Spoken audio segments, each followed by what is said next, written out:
Hi there girls, this is Jenny with Planner Perfect, and today I'm going to do a highly requested video on how you can use the Planner Perfect method and script your life with intentions if you work outside of the home. You girls are going to really love this video. Stay tuned.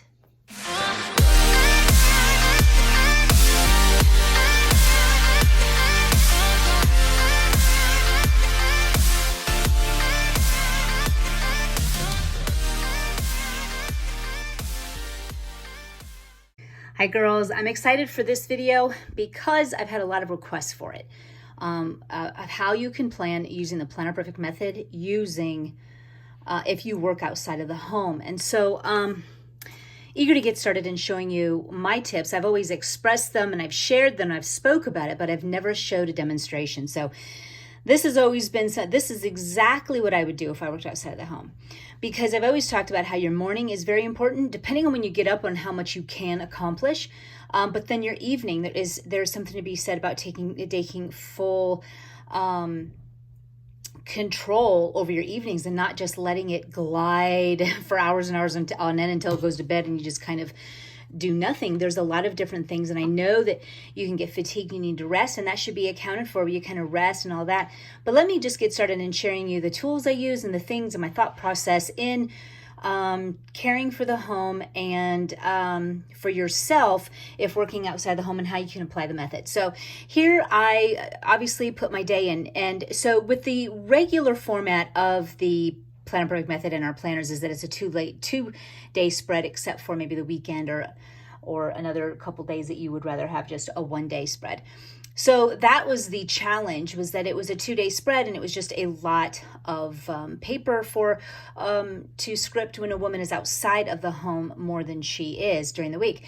So one way you can do this is use a B6 size. I love B6 because it's a wide. I love the wide of it because it can lay more flat. I love it, and it's just shortened down a little bit. So that helps a lot. Another idea, and what is important, is that you could have one day where you're literally doing this is your morning and this is your evening, and this is your gratitude and your devotional side and / journal side, and it can change up each and every day. And so this is what I've always been sharing with women, but never really put it on paper to show you what that would look like. So what I would be doing is in the morning, I would be full on what can I accomplish and do to set my morning right. And that would be coffee, devotions, meditation, getting your head straight, sitting in where you are literally just really taking thought out, and you're meditating and really just letting, God speak on what's next, what's going on. And it's just important, so important. Also, too, what is very important is if you have any aches and pains, you know what it's good to do is to actually listen to it. Sit in silence if you have any kind of aches or pains, and really just be present with the aches and pains and say, what is it? I am here now. What do you want to tell me? Because your body will start, if you ignore and suppress emotions long enough, then to get your attention, it will go through the physical body and it'll express pain and disease. So what you need to do is you need to take the time daily to sit and say, okay, I'm here. What do I need to know? And this is where the full expression of how God made us is that you will be, different thoughts will come up, different things will come up, knowing exactly what you need to, and those things are the things that you'll need to work on to fully be aware of, and to look at those things you've been trying to suppress, emotional, different thoughts, things, events.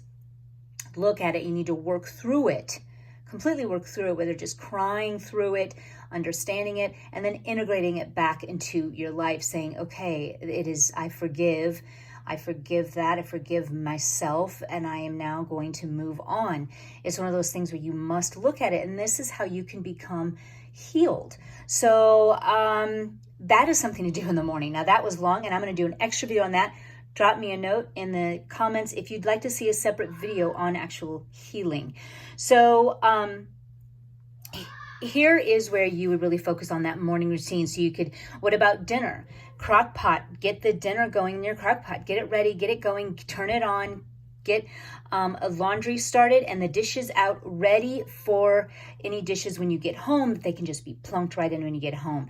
So, and then you'd leave by 7 or whatever time. I even have an outfit that I'd be wearing. That's what I definitely would do, and I've been known to do it now within working from home.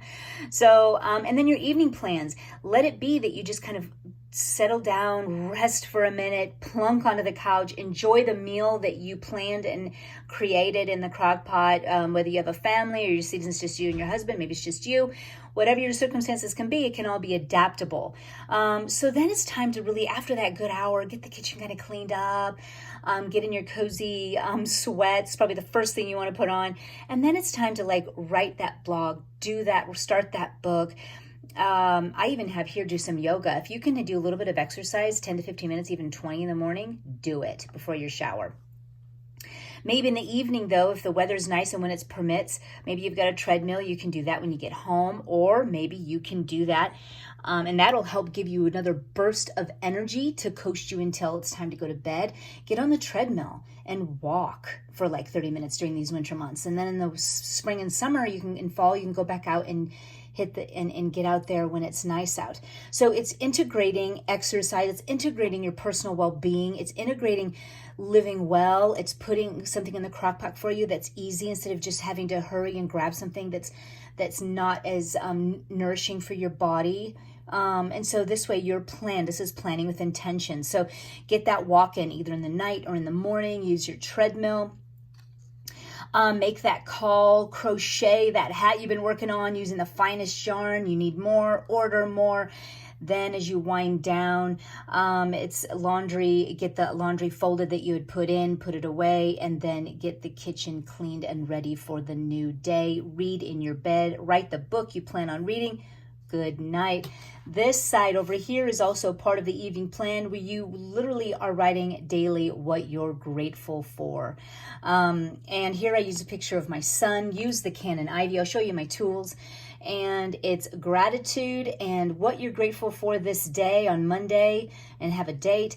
Put a picture, use your Canon Ivy, and then write down your favorite Bible verse that there's some scripture that you can take to heart and memorize. And this is one of my favorites, of course, because what we think about, we are.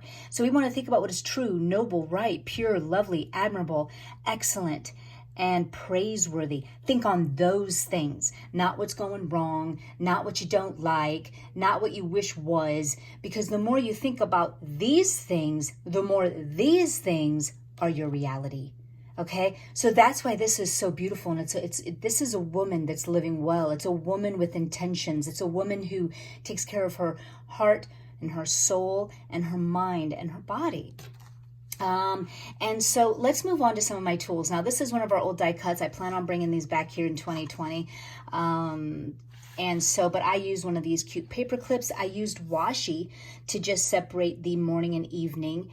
And then let's not forget before I move on, and I don't have an example of this, but for your weekend, it's game on, okay? So use the 2-day spread and use that as your 2-day, and it's like, just set yourself up for that weekend. You can use the 2-day spread from the morning, mid-morning, afternoon, evening. What are your plans?